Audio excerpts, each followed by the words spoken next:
नमस्कार शिक्षक मित्रांनो, केंद्र प्रमुख भरतीमध्ये तुम्हाला खूप चांगले मार्क्स पडलेले आहेत. आता तुम्हाला इथे अपडेट करायला एक लिंक ओपन झाली आहे. ज्या शिक्षकांचं टीईटी किंवा सीडी पेपर 1 किंवा पेपर 2 किंवा पेपर 1+2 क्वालिफाईड झाला असेल, अशा शिक्षक मित्रांना आता ही लिंक ओपन झाली. ह्या लिंकवर जाऊन तुम्हाला इथे तुमचं माहिती नोंदवायची आहे. सो कशी नोंदवायची आहे थोडक्यात प्रोसेस मी तुम्हाला सांगून देतो. यात काही अडचण असेल तर मला कमेंट बॉक्समध्ये कळवा. प्रश्न काय असेल ते कमेंट बॉक्समध्ये कळवा. आवडला तर लाईक करून तुमच्या ग्रुपला पण नक्की शेअर करा.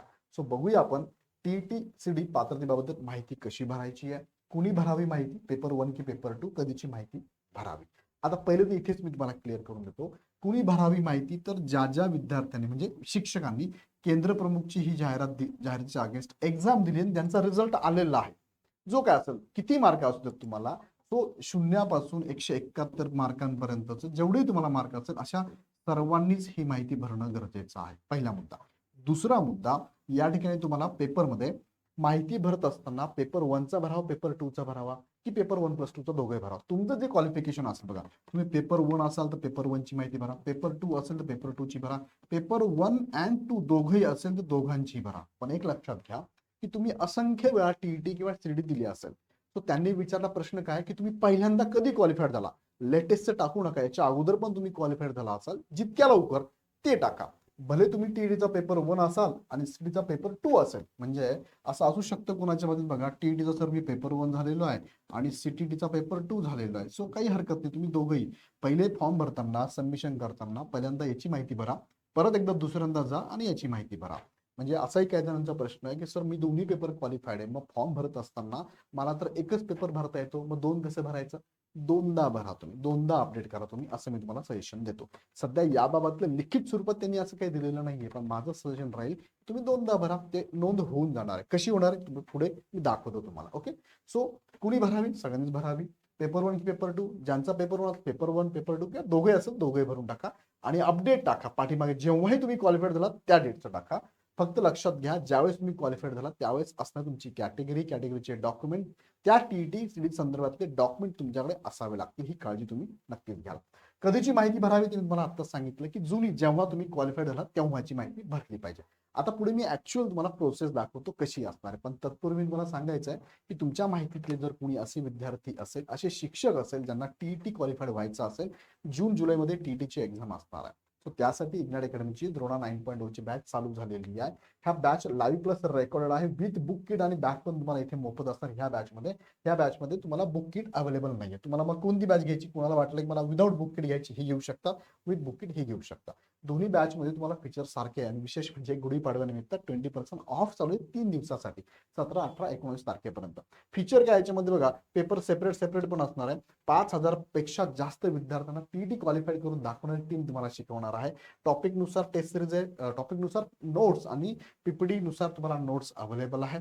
लाईव्ह क्लासमध्ये तुम्हाला डाऊट विचारण्याची संधी आहे. त्याचबरोबर तुम्ही प्रत्येक शनिवारी डाऊट म्हणजे सेपरेट सेशन असणार आहे. 350 प्लस इथे टेस्ट सिरीज आहे, topic wise subject wise full line test series आहे. त्याचबरोबर तुम्हाला महारिव्हिजन सेशन पण आहे आणि विशेष म्हणजे डाके सरांचं दररोज सकाळी नवे दिवस नवी सुरुवात असं सेशन पण तुम्हाला अवेलेबल आहे. सो दोन्ही बॅचेस मध्ये सेम सगळे कंटेंट आहे, फक्त बॅग आणि बुक किट हे वेगवेगळे. हवी ती बॅच घ्या, खाली डिस्क्रिप्शन मध्ये लिंक दिलेली आहे. चला मुख्य मुद्द्याकडे तुम्हाला मी घेऊन जातो. एक निवेदन प्रसिद्धी पत्रक आलेलं आहे केंद्र प्रमुख भरतीबाबतचं. कधी आलंय? 16 मार्च 2024 ला, म्हणजे काल संध्याकाळी हे आलेलं आहे. यातला मी तुम्हाला मुख्य मुद्दा जो आहे हा हा एवढा दाखवतो. हा मुद्दा तुम्हाला पुढच्या व्हिडिओत मी घेतो, ज्याला आपण रिस्पॉन्स शीट म्हणतो. सो हा मुद्दा काय थोडा हायलाइट करून तुम्हाला मी दाखवतो. बघा यात त्यांनी काय सांगितलं. त्यांनी सांगितल्याप्रमाणे तुमची एक्झाम झाली होती. या परीक्षेचे ऑनलाईन पद्धतीने ह्या डेटला एक्झाम झाली तुमची. 3 आणि 4 फेब्रुवारीला एक्झाम झाली होती. परीक्षेचा निकाल पण त्यांनी 13 तारखेला लावलेला आहे. आता त्यामध्ये सदर परीक्षेत पात्र उमेदवारांच्या नियुक्तीबाबत, आता तुम्ही पात्र आहात, सगळ्यांनी एक्झाम दिली, सगळ्यांचा रिझल्ट दिसतोय, तो सगळेच विद्यार्थी जे नियुक्तीला पात्र आहे, तो 0 मार्क असो किंवा 171 मार्क असो, सगळेच ओके. आता कधी कधी काय असतं माहिती का, कमी मार्कावाल्या विद्यार्थ्यांचं सिलेक्शन होऊ शकतं. कारण का, इथे इथे तुम्हाला लक्षात घ्यायचं की तुम्ही सगळे एका जिल्ह्यातले नाही आहात. सो सगळ्यांनीच माहिती भरणं गरजेचं आहे. आता महाराष्ट्र शिक्षक पात्रता परीक्षा म्हणजेच टीईटी किंवा सीटीटी यापैकी आता काही पालकांना, शिक्षकांना ही भीती होती बघा, नाही सर मी सीटी क्वालिफाईड आहे, जाऊ दे मी टीईटी करते सर, काय भविष्यामध्ये नियम बदलू शकतात ना, टीईटी विचारला जाऊ शकता. असं काही नाहीये. दोन्ही एक्झाम पैकी कोणती एक्झाम क्वालिफाईड असाल तरी चालतं. मी याच्यापूर्वी पण बरेचसे व्हिडिओ घेतलेले आहे, पण काही शिक्षकांना थोडी भीती आहे. सर सीडी नको, मी टीईटीच परत एकदा करते, गरज नाही असाल तर वेल अँड गुड आहे. ओके, सो दोघांपैकी ज्या परीक्षेत उत्तीर्ण झाला असाल तर सर्वात पहिली परीक्षा, बघा त्यांनी काय सांगितलंय, हा मुद्दा खूप महत्वाचा आहे. सर्वात पहिली परीक्षा याचा अर्थ काय होतो, सपोज एक शिक्षक मित्र आहेत आमचे, त्यांनी एक्झाम दिली 2019ला, सपोज कोणी दिली 2022ला, आता कोणी दिली 2024ला, आणि कुणी आता 2025ला पण देणार आहे. सो दिली असेल नोव्हेंबरमध्ये. ह्या चारही वेळेस त्यांनी एक्झाम दिली, कोणती असू दे, सीटीडी असू दे किंवा टीईटी असू दे, कोणती असू दे, सीडी किंवा टीईटी दिली तुम्ही. मग ज्या वर्षी तुम्ही क्वालिफाईड झाला, सपोज एखादे कॅन्डिडेट आहे की 22लाच ते क्वालिफाईड झाले, सर टीईटी क्वालिफाईड झालेले आहेत, क्वालिफाईड आहे, पेपर 1 होते इथे, बरोबर, क्वालिफाईड, किंवा पेपर 2 होते, आणि नंतर 25ला पण क्वालिफाईड झाले, ते पेपर 1 झाले क्वालिफाईड, म्हणजे दोनदा झाले, एकदा झाले ते 2022ला, एकदा झाले 2025ला. मग तुम्ही असं म्हणायचं का सर लेटेस्ट टाकतो, नाही, त्यांनी काय सांगितलं, सर्वात पहिले तुम्ही 2022ला सर्वात पहिले झालेले आहात ना, मग ही टाका अपडेट, ही 25ची नका टाकू. भले तुम्हाला सर 25ला मला जास्त मार्क आहे सर, मग 25 टाकतो ना मी, तुम्हाला क्वालिफाईड व्हायचंय, फक्त जास्त मार्कच काही संबंध नाही, बरोबर आहे. ह्या मार्कावर सिलेक्शन आहे का तुमचं, नाही, तो 22 टाका. हा, पण टाकत असताना दोघांमध्ये काळजी काय घ्या, नंबर 1 नंबर 2 मध्ये ज्या एक्झाम मध्ये तुम्ही क्वालिफाईड झाला त्या संदर्भातले जे काही डॉक्युमेंट्स तुम्हाला लागणार आहेत, सपोज तुम्ही कॅटेगरी मधनं भरला असेल, कॅटेगरीच्या सर्टिफिकेट तुमच्याकडे असेल, सपोज एखादा म्हणू शकतो सर 22ला मी क्वालिफाईड झालो, पण सर त्यावेळेस माझ्याकडे ना, मी माहितीच्या आधारे जो भरलाय ते सर्टिफिकेट मला ओबीसी दिसतंय सर, पण ओबीसी सर्टिफिकेट माझ्याकडे नव्हतं बरं का, मी नंतर काढलं बरं का, त्या डेटचं नव्हतं बरं का, जे पण आहे त्यावेळेस लागणारे जे पात्रतेचे निकष होते आणि पात्रते संदर्भातले जे डॉक्युमेंट आहे ते डॉक्युमेंट तुमच्याकडे असावे लागतील. जर इथे तुम्हाला वाटतं की सर माझ्याकडे असं काही ह्यावेळेस नव्हतं मात्र ह्यावेळेस आहे, मग तुम्ही 25चा टाका, मग काय प्रॉब्लेम नाही. सो जे टाकणार आहात ना त्याच्या अगेन्स्ट तुम्हाला प्रूफ करता आलं पाहिजे, जसं की कॅटेगरी तुमची प्रूफ झाली पाहिजे. कॅटेगरीचं काय, नंतरचं डॉक्युमेंट चालत नाही, एक्झाम दिली ज्या दिवशी फॉर्म भरला त्याच्या त्या डेट पर्यंत डॉक्युमेंट लागतं, नंतर चालत नाही. बरं, कॅटेगरी हे सगळे डॉक्युमेंट, तुमचं नाव असेल, कॅटेगरी असेल, जे काय असेल ते प्रॉपर असावं लागतं, बरोबर. इथे महत्वाचं कॅटेगरीच आहे, बाकीच्या डॉक्युमेंटचे जास्त महत्वाचं नाही, येते कॅटेगरी महत्वाची आहे. ओके, हा, सो हा जो मुद्दा होता हा तुमच्या लक्षात आला. सर्वात पहिले जी एक्झाम झाली असेल ती, आणि त्यामध्ये डॉक्युमेंट सगळं तुमच्याकडे ओके असेल तर तीच भरा, अदरवाईज लेटेस्ट मध्ये भरली तरी चालणार आहे. ओके, हे सगळं लक्षात आलं. जसं मी टीईटीच्या पेपर 1 बद्दल बोललो तसं पेपर 2 बद्दल आहे, किंवा सीडीच्या पेपर 1 बद्दल पण सेम आहे. आता दुसरी कंडिशन अशी असू शकते की सर 2022ला मी टीईटीचा पेपर 1 क्वालिफाईड आहे, 2025ला मी टीईटीचा पेपर 2 क्वालिफाईड आहे, म्हणजे हा 22ला आणि हा 25ला आहे, तर चालेल का, हा काही प्रॉब्लेम नाही, पहिले 22 भरा 25 भरा, ही झाली दुसरी कंडिशन. तिसरी कंडिशन काय होऊ शकते, सर मी टीईटीचा पेपर 2019ला क्वालिफाईड झालो आणि नंतर सीडीचा पेपर, याला मी 1 म्हणतो, आणि सीडीचा पेपर, सीडी मधनं पेपर 2 2022ला क्वालिफाईड झालो, चालेल ना, पेपर 1 टीईटीचा आहे, चालेल, काही प्रॉब्लेम नाही, टाकू शकता, काही इश्यू नाही. ओके, इथपर्यंत क्लिअर झालं. हा, आता अजून एक प्रश्न असा आहे की सर फॉर्म भरताना एकदाच भरायचा असतो आणि मग त्यामध्ये एकच पेपर टाकता येतो, दाखवतो मी मला काय. ओके, उत्तीर्णाची माहिती ही तुमची लिंक आहे, बघा ही लिंक आहे, ह्या लिंकवर तुम्हाला जाऊन क्लिक करायचं, इथे माहिती भरायची. या लिंकवर कधीपर्यंत आहे, 16 मार्च पासून ते 21 मार्च पर्यंत भरण्यात यावी. सदरची माहिती दिलेल्या लिंक मध्येच भरण्यात यावी. ईमेलद्वारे, पत्राद्वारे किंवा इतर माध्यमाद्वारे सादर केलेली माहिती ग्राह्य धरण्यात येणार नाहीये. सदर मुदतीनंतर कोणती मुदतवाढ तुम्हाला दिली जाणार नाही. तो लास्ट डेट काय आहे, 21 मार्च पर्यंत भरायचा. तुम्हाला मी डायरेक्टली तिथे घेऊन जातो ऍपवर.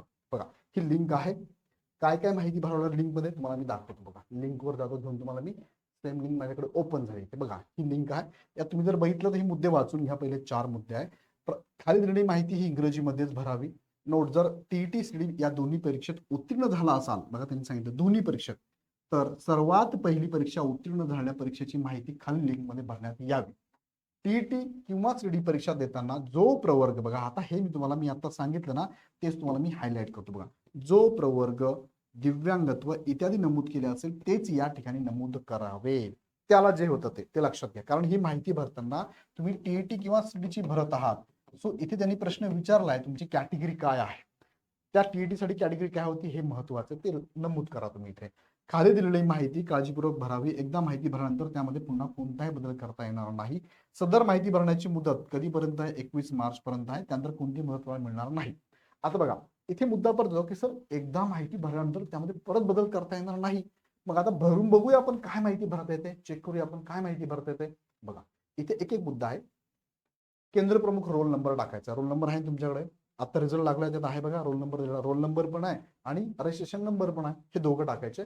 हे जे नाव आहे ना ते इनबिल्ड येतं. केंद्र प्रमुखाला तुमचं जे नाव तुम्ही टाकलं होतं ना ते येऊन जाईल. इथे काही नाव टाकायची गरज नाही. जर कोणाचं येत नसेल तर एकदा परत ट्राय करा, येऊन जाईल. ओके. दुसरा मुद्दा काय, परीक्षेचं नाव तुम्हाला टाकायचं आहे टीईटी की सीडीएस. सपोज टीईटी मी घेतलेला आहे, त्यानंतर सीट नंबर तुम्हाला इथे टाकायचा, जो काय तुमचा सीट नंबर असेल, जो काय सीट नंबर तुमचा असेल तो सीट नंबर तुम्ही इथे टाकू शकता. त्यानंतर पेपर नंबर, पेपर 1 आहे की पेपर 2 आहे. सपोज पेपर 2 आहे माझा, पेपर 2 केला मी. नंतर विचारलंय कॅटेगरी काय होती ह्या पेपरला तुमची, इथे कॅटेगरी बघा, ह्या सगळ्या कॅटेगरी तुम्हाला घ्यायच्या. सपोज मी ओबीसी केलं. आता लक्षात घ्या, इथे जेव्हा मी ओबीसी करतो टीडीला ओबीसी येते, किंवा तुम्हाला मी एनटीचा वर्ग असेल, एनटीडी आहे, यस झालं एनटीडी, ओके झालं. पण जर मी इथे सीडीटी जर घेतलं, सीटीटी घेतलं तर इथे पण कॅटेगरी चेक करायची कोणती येते बघा, इथे पण ती येते, म्हणजे तुमच्याकडे जे सर्टिफिकेट आहे ते येतं इथे. ओके. परीक्षेचे वर्ष कोणतं होतं ते टाकायचं. सपोज 2022 होतं. त्यानंतर प्राप्त गुण किती तुम्हाला इथे टाकू शकता मी. प्राप्त गुण फॉर एक्झाम्पल मला 98 मार्क होते. त्यानंतर मिळालेली टक्केवारी किती होती, मग साधारणतः मी असं कन्सिडर करतो की मला मिळालेली टक्केवारी 64% होते. म्हणजे काय, मी कॅल्क्युलेशन नाही केलेलं. परीक्षेचा निकाल काय लागलाय, तुम्ही इलिजिबल आहात का, तर यस इलिजिबल आहात. दिव्यांग आहात का, दिव्यांग आहात का, तर असेल तर यस करा, नसेल तर नो करा. आणि इथे तुम्हाला जर तुमच्याकडे टीईटी सीडी परीक्षेमध्ये मिळालेले सर्टिफिकेट नंबर असेल तर टाका, नसेल तर तुमच्याकडे नो केलं तरी चालतंय. सर्टिफिकेटचा नंबर त्याच्यावर लिहिलेला असतो बघा, तो इथे टाकून द्या. टाकला. त्यानंतर माजी सैनिक असेल तर टाका, नसेल तर टाकायची गरज नाही, नो. आणि इथे सबमिट करायचं आहे. ओके, हे सबमिट करायचं. आता हे सबमिट होणार नाही कारण मी माहिती पूर्ण भरलेली नाही, रोल नंबर टाकलेला नाहीये वगैरे वगैरे वगैरे. ओके. सो अशा पद्धतीने तुम्हाला भरायचं आणि सबमिट करायचं, दॅट्स इट, एवढंच आहे. आता एकदा सबमिट केल्यानंतर जर सपोज सर मी पेपर 1 केला किंवा पेपर 2 केला, असं मला पेपर 1 पण करायचा आहे, चालेल का, यस करता येईल. मग रिपीट करा. पण शक्यतो सुरुवातीला तुम्ही पेपर 2 जर असाल ना, पेपर 2च करा. पण याच्याबद्दल आता बघा, मी तुम्हाला परत रिपीट करतो, सुरुवातीला तुम्ही पेपर 2 लाच पहिला प्रेफरन्स द्या, कारण ह्या एक्झामसाठी पेपर 2 गरजेचा आहे. जर कुणी पेपर 1 पण झालेला आहात आणि पेपर 2 पण झाला तर पैकी तुम्ही पहिल्यांदा काय करा, पेपर 2 टाका. तर दुसऱ्यांदा कसं टाकायचं, तर सेम सबमिट केल्यानंतर परत एकदा जायचंय तुम्हाला आणि परत एकदा सेम माहिती भरायची. पण मी तुम्हाला सांगतो, ज्यांचा पेपर 2 आहे त्यांनी टाकून दिला तर थांबून घ्या, इथे लगेच भरू नका, थांबून घ्या. कारण याबद्दल त्यांचं लिखित स्वरूपात असं काही दिलेलं नाहीये की तुम्ही दोन्ही पेपर अपडेट करू शकता का, पेपर 1 पेपर 2 असं काही दिलेलं आहे का, नाही. सो ज्यांचा पेपर 1 पेपर 2 असेल त्यांनी पेपर 2 टाका. ज्यांचा फक्त पेपर 1च आहे त्यांनी पेपर 1 टाका. ज्यांचा फक्त पेपर 2 पेपर 2च टाका. तो यांच्या बाबतीत फक्त प्रश्नचिन्ह आहे, याच्याबद्दल सेपरेट मी माहिती घेऊन तुम्हाला अपडेट देतो. तो आता तरी मला वाटतं तुम्ही एकच पेपर इथे टाकून द्या, दॅट्स इट, बाकी काही करू नका. क्लिअर झालं माझं बोलणं, संपलं इथपर्यंत. ओके. मग याच्यामध्ये तुम्हाला सर मग पेपर 1 वाल्यांनी त्यांना कन्सिडर केलं जाईल का, ऑप्शन दिलाय ना त्यांनी, मग कन्सिडर केलं जाईल ना. ऑप्शन दिलाय ना त्यांनी म्हणजे कन्सिडर केलं जाईल ना. बघा इथे ऑप्शन दिला, पेपर 1 पेपर 2. सो जे पण असेल तुम्ही इथे टाकून द्या, नंतरचं नंतर बघू आपण. ओके. हा, पण पेपर 2 असेल पेपर 2च टाका बरं का. मी काय सांगतोय तुमच्यापर्यंत पोहोचत असेल मला कमेंटमध्ये पण कळवा. अशा पद्धतीने तुम्हाला इथे काय करायचंय, टीईटी सीडी पात्रतेबद्दलची माहिती भरायची. एकदम 2 मिनिटाची प्रोसेस आहे फक्त. कुणी भरावे, सगळ्यांनीच भरावे. पेपर 1 की पेपर 2 त्याला प्रेफरन्स द्या पेपर 2 ला जर असेल तर. नसेल पेपर 2 तुमचा नाहीच आहे तर पेपर 1 ला दिलं तरी चालणार आहे. कधीची माहिती भरावी, तर जी पहिल्यांदा क्वालिफाईड झाला तो पेपर टाकावा आणि त्याच्याबद्दलचे डॉक्युमेंट्स जे आहे, म्हणजे तुमचं दिव्यांगत्व, माजी सैनिकत्व किंवा त्याला म्हणजे आपण कॅटेगरी असेल सर्टिफिकेट, तर त्याची माहिती भरावी. तो आता थोडासा मोठा व्हिडिओ मी घेतला तुमच्यासाठी. आवडला असेल तर नक्की कमेंटमध्ये कळवा. आणि शेवटी जाताना परत एकदा सांगतो की गुढीपाडव्याच्या तुम्हाला खूप शुभेच्छा. आणि या निमित्ताने इग्नाइटच्या टीईटीच्या कोर्सेसवर 20% ऑफ आहे. तो लगेच तुमच्या मित्रांना, तुमच्या शिक्षक मित्रांना लवकर कळवा, जॉईन करायला लावा. इग्नाइट अकॅडमी ही खूप चांगल्या पद्धतीने इथे मार्गदर्शन करत असते, नेहमीच करत आलेली आहे. याबद्दल तुम्हाला काय वाटतं मला कमेंटमध्ये नक्की कळवा. व्हिडिओ आवडला तर लाईक करून शेअर करा, channel subscribe, bell icon click करा. पुन्हा व्हिडिओ आपण नेक्स्ट व्हिडिओमध्ये. धन्यवाद.